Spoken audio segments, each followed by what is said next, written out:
खाना खाकर सभी लोग कुछ पल के लिए लिविंग रूम में बैठे ही थे कि उसी वक्त एक जाना पहचाना चेहरा वहां पर आया। और ये कोई और नहीं बल्कि राघव था। राघव के साथ एक और व्यक्ति था जिसे देखकर शिवांगी पूरी तरह से हैरान रह गई। वीरेंद्र अंकल। वीरेंद्र रस्तोगी मुंबई के जाने माने लॉयर जो बहुत ही कमाते थे किसी के घर पर। वीरेंद्र रस्तोगी को अर्जुन के घर पर देखकर पल भर के लिए तो शिवांगी हैरान हो गई, क्योंकि जिस तरह का वीरेंद्र रस्तोगी का रुतबा था, उनका इस तरह से किसी के घर पर आना थोड़ी सी हैरानी की बात थी। लेकिन इस बात से बेखबर अर्जुन शांति से अपनी जगह से खड़ा हुआ और मिलने के लिए वीरेंद्र रस्तोगी के पास चला गया। वीरेंद्र रस्तोगी ने भी काफी पोलाइट होकर अर्जुन से हाथ मिलाया। अर्जुन ने वीरेंद्र रस्तोगी जी को बैठने का इशारा किया। वीरेंद्र रस्तोगी जी ने जब अपने कदम आगे बढ़ाए ही थे कि उनकी नजर शिवांगी पर पड़ी। शिवांगी को अर्जुन के घर पर देखकर जिस तरह से हैरानगी कुछ पल पहले शिवांगी के चेहरे पर थी, अब वही हैरानगी वीरेंद्र रस्तोगी जी के चेहरे पर भी आ गई थी। वे शिवांगी के पास गए और शिवांगी के सर पर हाथ फेरते हुए बोले, बेटा तुम यहाँ पर।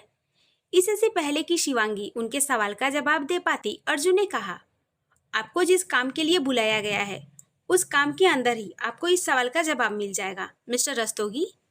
अर्जुन की आवाज में सख्ती देखकर वीरेंद्र रस्तोगी चुपचाप जाकर अपनी जगह पर बैठ गए और अर्जुन से बातें करने शुरू कर दिए।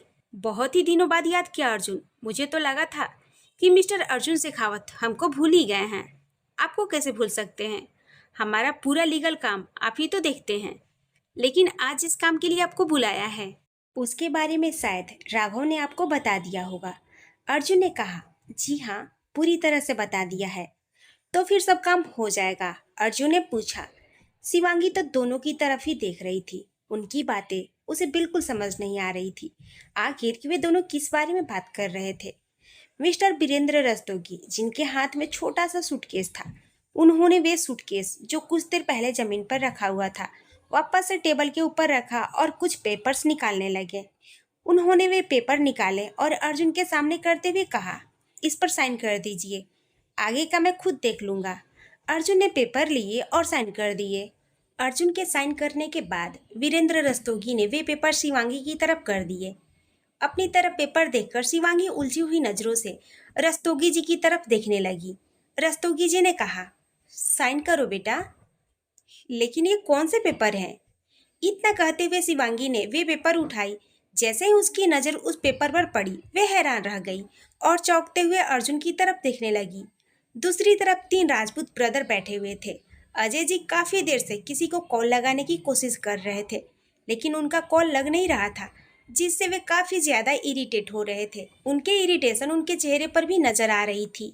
लेकिन इस बात से बिल्कुल बेफिक्र होकर अनिल आराम से जूस पी रहे थे। उन्हें इतना शांत देखकर विजय ने कहा, तुम इतना शांत क्यों हो? भाई साहब इतना परेशान हो रहे हैं, उनकी मदद करने की जगह आराम से जूस पी रहे हो। अनिल जी ने ग्लास टेबल पर रखा और विजय जी की तरफ देखते हुए कहा, तो क्या आप क्या चाहते हैं? शिवांगी की बर्बादी में मैं आप लोगों का साथ दूं? बर्बादी नहीं, उसकी आबादी की बात कर रहे हैं। और हम भला अपने ही बच्चों के साथ क्यों बुरा करेंगे? विजय जी ने पूछा। ये सवाल मुझसे नहीं, आपको खुद से करना चाहिए कि आप सच में शिवांगी के साथ अच्छा कर रहे हैं या फिर बुरा। इतना कहकर अनिल अपनी जगह से खड़े हुए और वहां से चले गए। अपने कमरे में आकर अनिल जी ने अपना फोन निकाला और एक मैसेज टाइप किया। दूसरी तरफ दिल्ली में गायत्री को अपनी बहन की काफी ज्यादा चिंता हो रही थी और लिविंग रूम में बैठकर वे अपने नाखून चबा रही थी। गायत्री शिवांगी के बारे में ही सोच रही थी कि अचानक से किसी ने उसके कंधे पर हाथ रखा।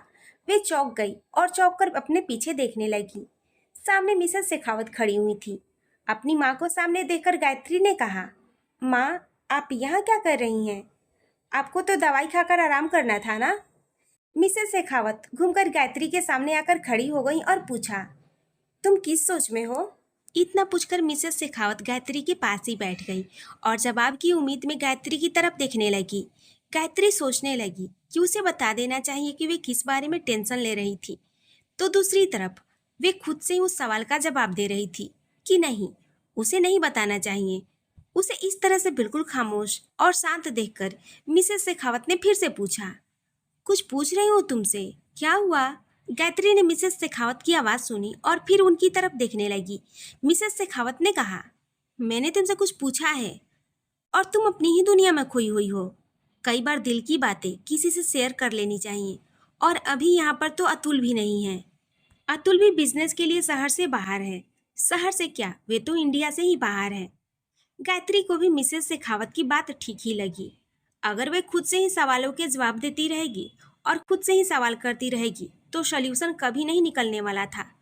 इसलिए गायत्री ने सोचा कि शायद मिसेस शेखावत से अपने दिल की बात कहकर कोई रास्ता निकल आए और वे शिवांगी से मिल सके।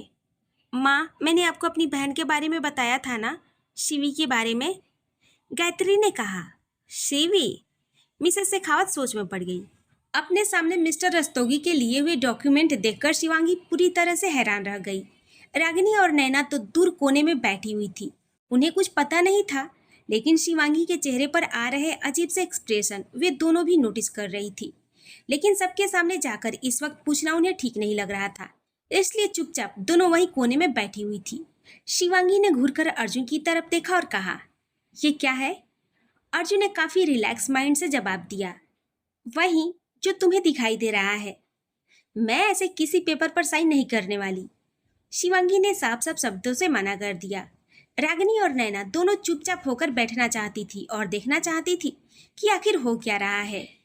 लेकिन फिर भी नैना के अंदर जानने की इच्छा कुछ ज्यादा ही थी।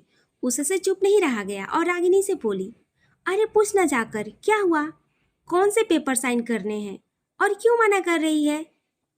अर्जुन कौन से पेपर साइन करवाना चाहता है, इस बारे में जानने के लिए नैना से बिल्कुल भी रहा नहीं जा रहा था। उसने रागिनी से एक ही सांस में बिना कुछ सोचे समझे सवाल कर दिए। रागिनी ने नैना की तरफ देखा और कहा, मुझे लगता है शायद मैरिज पेपर है जिस पर साइन हो रहे हैं। रागिनी की बात सुनकर नैना बड़ी आंखें करके रागिनी की तरफ देखने लगी। रागिनी ने नैना के हाथ पर धीरे से मारते हुए कहा, सच मत मान लेना, मैं तो बस तीर पर तुक्का लगा रही हूँ।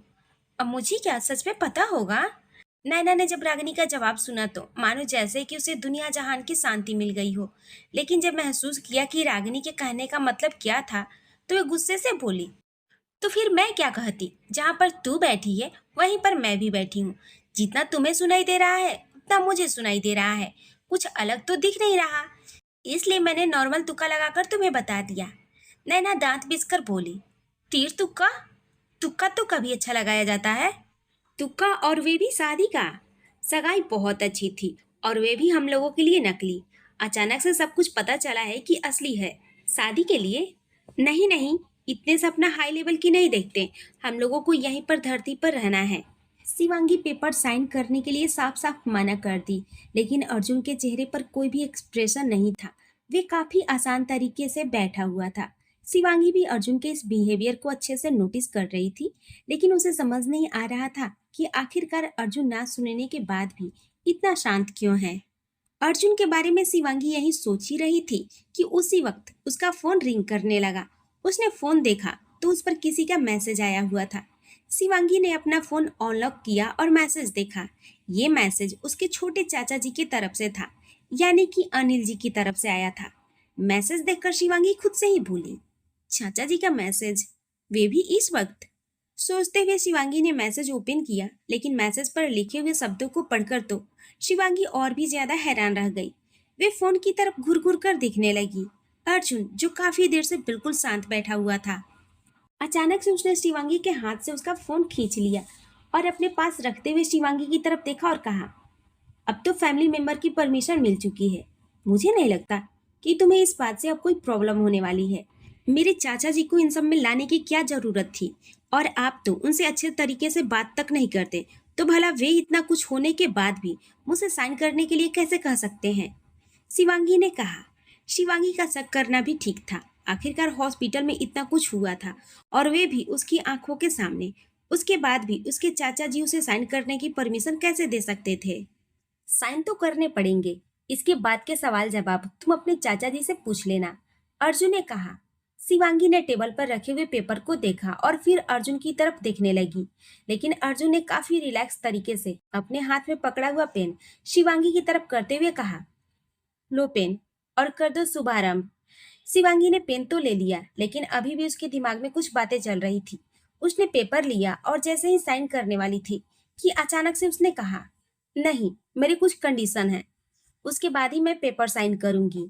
अच्छा जी, मुझसे ही कंडीशन? बताओ, क्या कंडीशन है? सपाट लहजे में अर्जुन ने कहा। अर्जुन की बात सुनकर शिवांगी वहां बैठे हुए सभी लोगों की तरफ देखने लगी। अर्जुन ने भी इस बात को नोटिस कर लिया था।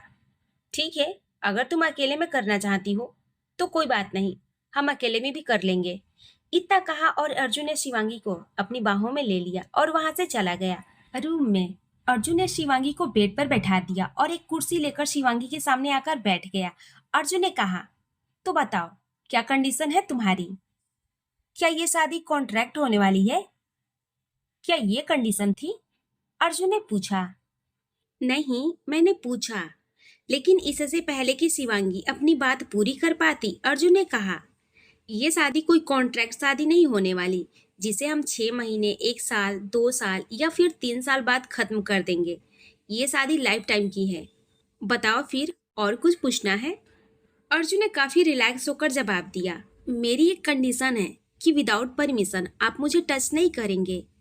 शिवांगी इतना कहकर अर्जुन की तरफ देखने लगी। शिवांगी की इस बात से अर्जुन को कोई फर्क नहीं पड़ा। वे काफी शांत तरीके से ही बैठा हुआ था, लेकिन शिवांगी उसके जवाब का इंतजार कर रही थी। अर्जुन ने अपनी जगह से उठा और रूम का दरवाजा खोलकर उसने राघव को आवाज लगाया। राघव तुरंत पेपर लेकर दरवाजे की तरफ आ गया। राघव के हाथ से अर्जुन ने पेपर लिया और फिर दरवाजा बंद कर दिया। पेपर लेकर अर्जुन शिवांगी के पास आकर बैठ गया और शिवांगी की तरफ पेपर करते हुए कहा, बेफिक्र रहो, साइन कर दो। लेकिन सॉरी, मैं इस कंडीशन को पेपर पर नहीं लिखवा सकता, क्योंकि मेरी शादी कोई कॉन्ट्रैक्ट नहीं है। और जहां तक तुम्हें टच करने की बात है, आई प्रॉमिस, विदाउट परमिशन मैं तुम्हें टच नहीं करूंगा। इतना तो विश्वास कर सकती हो ना मुझ पर?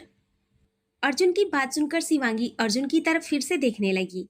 अर्जुन ने हंसते हुए कहा, क्या इतना हैंडसम हूँ जो बार बार तुम्हारी नजरें घूमकर मेरे चेहरे पर ही आ जाती है?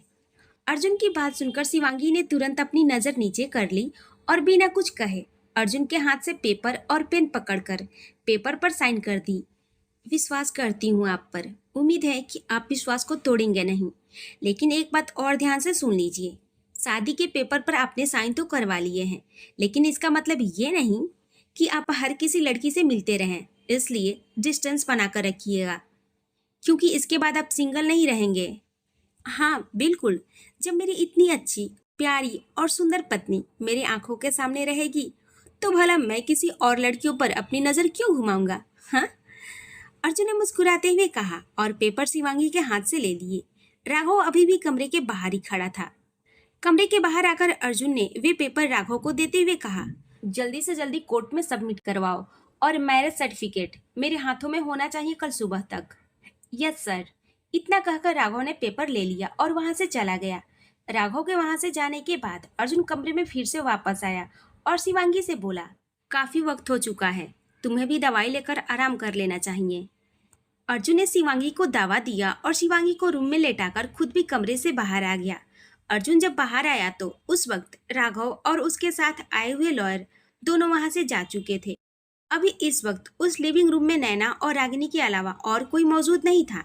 नैना और रागिनी ने जब अर्जुन को आते हुए देखा तो दोनों ने अपनी दिमाग में चल रहे सवालों के जवाब के बारे में सोचना शुरू कर दिया।